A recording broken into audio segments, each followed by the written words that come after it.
네, 어제 오전에 작업이 들어갔는데, 오전에는 이제 기계 설치하고 벨트 콤베어 설치하고 전기 작업하느라고 오전에는 나무 장작 작업을 못했고요. 어제 오후부터 자른 거예요. 이게 어제 오후 반나절 자른 건데, 제가 이게 지금 13톤 들어온 거거든요. 13톤 들어온 건데, 어제 오후에 지금 이만큼 자르고 이제 요거 남았습니다. 이제 요거 13톤인데 아침부터 잘랐으면 이거 다 잘랐어요. 다 자르고, 이게 나무가 지금 이런 거는 지름이 지금 60cm 정도 나오거든요. 좀 약간 따통 쪽으로 들어가는 나무인데 다 굵어요. 나무들이 최하 30, 보통 이것도 거의 한 40cm 정도 되고요. 이것도 50cm 넘고, 이것도 40cm 정도 되고, 제일 가는 게 한 20cm? 네. 일부러 좀 굵은 나무들을 받았어요. 저희는 이제 기계가 용량이 크니까 굳이 가는 거는 오히려 능률이 떨어져서 안 돼요. 너무 굵어도 안 되고 적당한 게 가장 좋거든요. 그래서 어제 반나절 동안 대략 한 9톤 정도 자른 것 같은데, 반나절 동안. 아우, 어깨 아프고 허리 아프고. 이게 톱질이 상당히 힘들어요. 사실은 굉장히 힘들어요. 야, 아들내미가 어제 오후에 지금 이렇게 쪼개목을 지금 쪼갠 거예요. 그러니까 쪼개목이라는 거는 난로용을 쪼갠 건데, 이게 지금 망이 4.5루베 망입니다. 예, 가로가 1.5, 높이가 1.5, 깊이가 2m. 이게 깊이가 2m. 그래서 딱 정확히 4.5루베짜리 망이에요. 그래서 여기 약간 좀 살짝 덜 채워지긴 했는데, 지금 어제 아들내미가 오후에 요거 한 망, 그리고 또 요거 또 한 망. 그래서 거의 두 망을 뽀겠어요. 근데 아들내미는 뭐 전문가가 아니라서 제가 뽀겠으면 더 뽀겠을 텐데, 지금 이 기계가 저희가 지금 모델 계속 판매하고 있는 모델인데, 장작 공장용 기계인데, 이 모델이 SSL-J 100-600H 제품이에요. 이게 지금 생산성 효율로 따지면은 이게 4.5룸의 망, 이거를 쪼개목으로, 지금 이렇게 쪼개목 이제 장작 난로용으로 쪼갤 때, 제 기준으로 뒀을 때는 이제 저는 약간 좀 프로급이라고 좀 봐야 되는데, 저 같은 경우는 진짜 빡세게 열심히 하면 하루에 5망까지는 가능해요. 하루에 5망. 근데 매일같이 5망은 못해. 힘들어서. 4망 정도만 뽀개도 사실 훌륭한 겁니다. 4망만 뽀개도. 근데 이게 지금 무게가, 이 망 하나 채우면요, 루베수는 4.5루베인데 1루베당 보통 한 500kg 정도 보거든요. 근데 강창이 많이 들어가면 500kg 넘어요. 1루베당. 그러니까 막 담았을 때 루베를 얘기하는 거예요. 쌓았을 때가 아니고. 그러면은 이게 최소 한 2, 3톤 정도 나가는데, 이게 강참들이 섞여 있기 때문에 지금 한 망에 한 2.5톤 보시면 돼요. 한 망에 2.5톤. 근데 지금 제가 13톤의 나무를 받았는데, 이거 만약에 다 뽀개갖고 망에다 담으면 지금 2망이 나온 건데, 지금 남은 거 양은 요만큼 남았거든요. 5망이 안 나올 것 같아요. 5망이 나오면 12.5톤이고, 이게 13톤을 받은 건데, 그래도 500kg 비죠. 근데 이제 나무가 놔두면은 수분이 빠지면서 무게가 줄기도 하지만 부피도 줄어요. 사람들이 이제, 야, 나무는 딱딱하니까 부피 안 줄을 거야 라고 생각하지만 그렇지 않습니다. 부피가 줄입니다. 나무도. 예를 들어서 어느 정도 줄냐면요, 저희가 이제 건조하고 들어가면은 이 망 위에 여기까지 딱 채우잖아요. 그러면은 한 몇 개월 동안 건조시키면 정확히 한 뼘까지 줍니다. 이렇게 한 뼘, 이만큼 줄어요.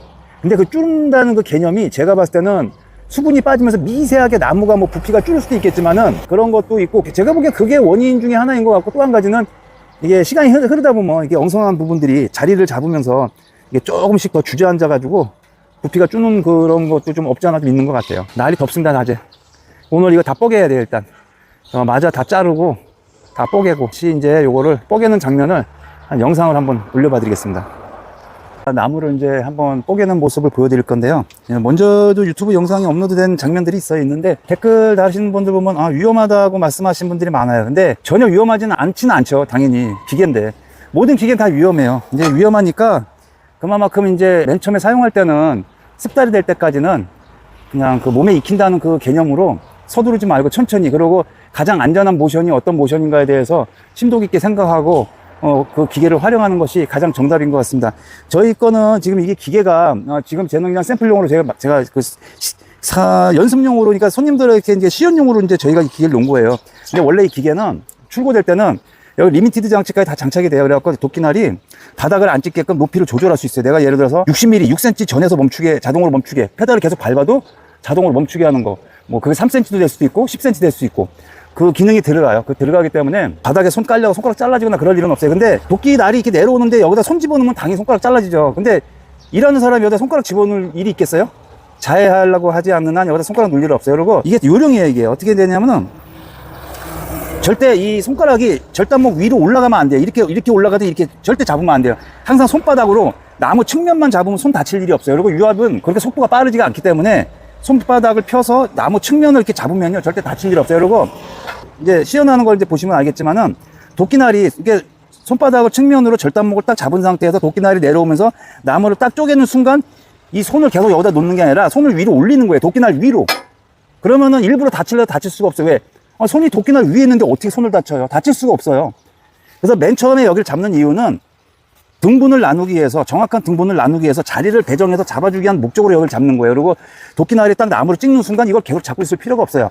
올리면 돼요. 손을 항상 도끼날 위로 올리면 돼요. 그럼 손은 안 다쳐요. 근데 처음 보시는 분들은 눈으로 봤을 때는 시각적으로는 위험해 보여요. 위험해 보이니까 위험하다는 말씀 많이 하시는데 모든 거는 다 안 위험한 게 없어요. 자동차도 위험해요. 이제 면허 따기 위해서 자동차 운전 연습을 하면 자동차도 위험해요. 자동차는 오히려 이 기계보다 더 위험한 거예요.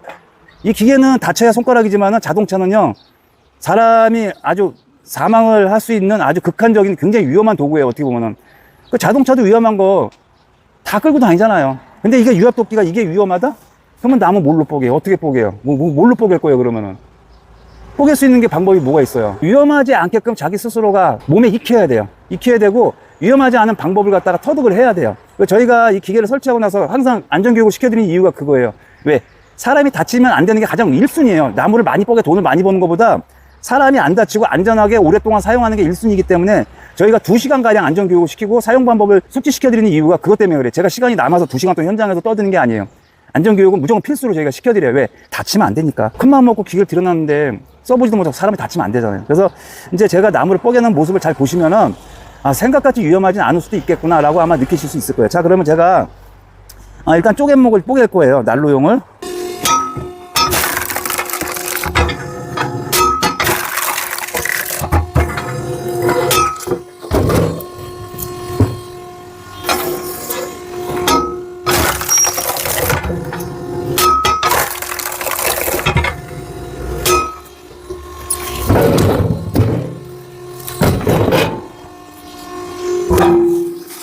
찌꺼기는 항상 이렇게 쳐줘야 돼요. 왜냐하면 찌꺼기 위에다 나무가 그냥 또 올라가면 삐딱해지기 때문에 위험해요. 자, 손을 위로 올리고 나무 잡아주고 다시 위로 올리고. 이거 왜 다쳐요? 손을 왜 다쳐요? 이게 나무 도끼가 위로 손을 올리는데.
자, 제가 지금 왜 이렇게 뽀겠냐면요, 옹이가 아주 지독한 옹이에요. Y자. 근데 이거를 그냥 바로 누르면 어떠한 기계든 다 로드가 쉬어요. 그래서 보시면은 지금 여기서부터 여기까지는 얘는 완전히 나무가 결이 나간 게 아니라 떡 쓸리듯이 나갔어요. 이렇게 보시면은 자, 완전히 쓸렸죠. 이렇게 싹 그냥 뭐 대패를 민 거 모양.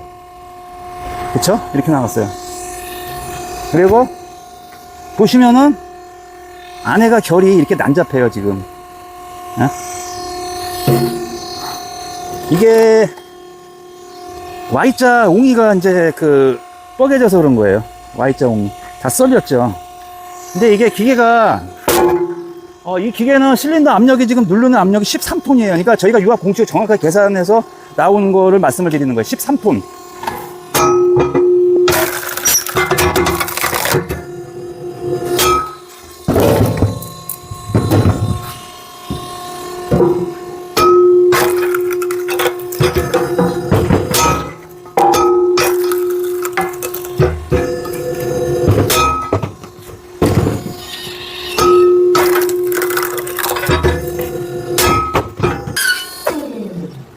웬만한 굵기는 녹기날이 두 번만 왔다 갔다 하면 되니까 지름 35cm 정도까지는 쪼개목은 녹기날이 두 번만 찍으면 돼요. 근데 이게 지금 여기 껴져 있는 날은 원래 캠핑용을 뻐개는 전용 십자날이에요. 그래서 이게 도끼날이 돌면은 내가 원하는 위치가 나무가 절개면이 삐딱하면은 갑자기 도끼날이 도는 수가 있거든요. 그걸 방지하기 위해서 가이드봉을 설치해 준 거고요. 가이드봉은 도끼날을 돌지 않고 그리고 리미티드를 설치해서 사용하기 위한 목적이 그거예요. 얘는 뭐 도끼날이 로드가 쉬지 않는 걸 잡아주는 목적은 아니에요. 그런 거는 가이드를 이런 식으로 잡아주면 안 돼요. 이 가이드는 리미티드를 잡아주고 그리고 도끼날이 돌지 않게 거기까지의 역할이에요. 이거는. 그리고 옹이 있는 거를 이제 유압도끼가 이제 모르시는 분들은 잘 썼는데 갑자기 실린더 로드가 어느 날 보니까 빡 쉬어 있어. 그 왜 쉬는 거냐면 실린더 로드가 쉬는 건 무조건 옹이 때문에 그런 거예요. 옹이가 이렇게 삐딱하게 결이 이렇게 옆으로 사선으로 자빠져 있는 거를 도끼날을 그대로 내리면은 옹이 결을 따라서 도끼날이 이렇게 꺾여 쉬면서 내려오거든요. 그래서 로드가 쉬는 거예요. 그럴 경우에 제가 아까 옹이 있는 거 뻐갤 때 도끼날을 뭐 한 3에서 5cm 내렸다가 1cm 올렸다를 반복했잖아요. 반복할 때 도끼날을 내렸다가 1cm라도 또 올리면 밑에 받았던 힘이 풀려요. 올리는 순간 다시 내리면 또 힘을 받아요. 또 올리면 또 풀리고 이걸 반복하는 거예요. 힘 받았다 풀렸다 받았다 풀렸다 받았다 풀렸다 이렇게 반복하면은 로드가 절대 안 혀요. 가이드바를 갖다가 그거 무식하게 양쪽 사이드에 달아가지고 도끼날을 막 작두날 방식 이만하게 그거 바보짓이에요. 그거 만들 필요 없어요. 지금 옹이 있는 거를 처리할 때 제가 가르쳐 드린 대로 그렇게만 하면요. 로드는 절대 아닙니다. 로드 파이소 45파이도 아니에요. 40파이도 아니에요. 지금 얘는 로드가 70파인데 지금 공장용이라 이거는 일부러 저희가 실린더를 기성품을 안 써요. 공장에 따로 주문 제작해 로드 파이를 최대한 맥시멈을 굵게 해서 쓰는데 그렇게 쓰시면 전혀 지장이 없습니다. 자, 그럼 나무를 좀 더 자르겠습니다. 네, 지금 나무를 거의 다 뻐겠습니다. 지금 다른 일 해가면서 하느라고 이틀 걸렸네, 이틀. 지금 기계도 뭐 설치하기도 하고 뭐 요거 남았어요. 이제 똥가리 몇 개 잔재. 그리고 요거 이제 악질 옹이 있는 것들은 십자날로 뻐개면 안 되기 때문에 지금 날을 지금 그렇지 않아도 하나 휘어 먹었어. 이거 이것만 떡 썰었네. 떡 이게 보시면은 도끼날로 썰은 거예요. 이렇게 이쪽도 보면은 도끼날로 썰었어요. 이렇게 완전히 이거 얘하고 붙어 있던 거예요. 붙어 있던 거 이렇게 보시면은 요거는 이제 나무 결이죠. 요건 나무 결인데 얘는 결이 없죠. 썰었어요. 이렇게 떡 썰듯이 완전 갈래떡 썰었네. 이거 갈래떡 갈래떡 썰으니까 도끼날이 망가지지. 이게 지금 옹이거든요. 이게 옹이 가지 나온 건데 이쪽으로 옹이 가지 나온 거로 갖다가 썰었어요. 이렇게 완전히 싹. 그래서 도끼날이 조금 휘었어요. 이게 어거지를 쓰면 안 되는데. 지금 4.5룹의 망을 지금 어디 보자. 지금 하나, 이거 거의 다 찾고 2개, 3개, 4개, 5개. 총 5망 지금 나오고 찌끄러기 좀 남았네요. 근데 지금 이거 한번 제가 시간을 재봤어요. 지금 우리 기계 이거 모델 SSLJ 100-600H 제품 이 모델로 해서 제가 뽀개고 우리 아들이 절단목들을 주워다가 작업판 위에 올려주고 저는 계속 뽀개고. 자, 그리고 이제 벨트 콤비아가 있는 상황에서 4.5룹에 이게 가로가 1.5m, 가로가 1.5, 높이 1.5, 그리고 깊이가 2m 해서 딱 4.5룹의 망이거든요. 요걸 채우는데 시간을 한번 체크해 봤어요. 야, 이거 몇 분 만에 뽀개서 담을 수 있을까? 한번 시간을 체크해 봤어요. 궁금하잖아요. 그래서 저는 이거 뽀개기 전에, 야, 산 사람이 나무 계속 절단목 공급해서 올려주면은 내 실력으로 열심히 한번 막 뽀개면은 이거 1시간? 1시간에서 늦어도 1시간 5분 안에 이거 끊지 않을까? 그 생각을 하고 한번 해봤거든요. 이게 시간 잰 건 요거예요. 지금 보면 아주 약간 더 망보다 더 올라왔죠. 고봉으로. 제사밥 부듯이. 지금 요망을 뽀갠 건데, 시간을 한번 알려드려 볼까요? 정확하게 57분 걸렸습니다. 57분. 지금 쪼개목 그 사이즈 보시면은, 예, 요 정도만한, 요만한 것도 있고, 뭐, 요만한 것도 있고, 지금 요만한 것도 있고, 요 정도 사이즈로. 예, 요 정도 사이즈로 뽀갰을 때, 정확히 57분 걸렸습니다. 근데 대신에, 벨트 콤비아가 있어야 돼요. 이 망이 높기 때문에 이거 일일이 집어 던지게 되면 팔도 아프고 일이 능률이 안 나요. 일단 벨트 콤비아가 있었고, 그리고 옆에서 절단목을 계속 공급해서 올려준 사람이 있었고, 그렇게 그 조건 하에서, 제 실력으로 말씀드리는 거예요. 초보분들은 절대 그렇게 그 시간에 못 보게요. 57분, 정확히 57분. 그러면은 하루에 옆에서 이렇게 도와준 사람만 있으면 뭐 4.5룹에 5넥은 뽀개지 않을까. 근데 매일같이 그렇게 죽기 아니고 까무러치기로 시간 돼가면서 뽀개면 사람이 지쳐버려요. 지치기 때문에 장기적으로 일을 못하기 때문에 제가 생각에는 하루에 그냥 4넥? 예. 요거 하루에 4넥 정도 뽀갠다고 생각하시면 될 것 같아요. 4넥. 그러면은 이게 한 넥당 2.5톤 잡고 4넥이면 10톤. 자, 그러면 이제 벨트 콤비아 있고 옆에서 사람 한 명이 절단목 들어주고 그 조건이라 그러면 이 기계는 쪼갯목을 하루에 10톤을 뽀갤 수 있다. 이렇게 보시면 됩니다. 자, 이제 나무 장작 패는 영상을 제가 여기서 이제 마무리 짓겠습니다. 궁금한 점 있으신 분들은요, 댓글로 남겨주시면 제가 이제 성심성의껏 댓글을 올려드리겠습니다. 자, 이상 시청해주신 여러분 대단히 감사합니다. 맥가이버 TV였습니다.